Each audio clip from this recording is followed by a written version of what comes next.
भगवान कृष्ण प्रत्युषंति कुलस्त्रीय स्त्रीषु दुष्टसु वात्सल्य जायते वरुण शंकर जदि कौन कुलर स्त्री माने जदि धर्माचरण न कले कुलर स्त्री माने विवाह कला बेले वैदिक रीति जेतले पानी ग्रहण कर स्वामी स्त्री पानी ग्रहण करुचे धर्म को साक्षी रखिकी यज्ञ को साक्षी रखिकी वेद मंत्र रे 7 फेरा बोलुची 7टा मंत्र उच्चारण करुची 7टा संकल्प 2 जन करुचंती एवं ता सहित समस्त जो देवता मान को आह्वान कराई समस्त सम्मुख में सी एते वैदिक रीति रे मंत्र आम जेहेतु मंत्र जानी ना वैदिक रीति नियम जानी ना से आम भावुँ बाहली बोधे सरीगला से प्रति मंत्र रे दिया जाइए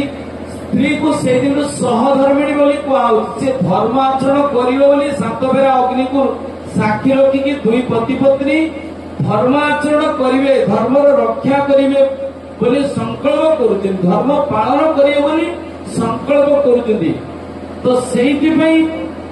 सहधर्मिणी बोली कहुच्छी।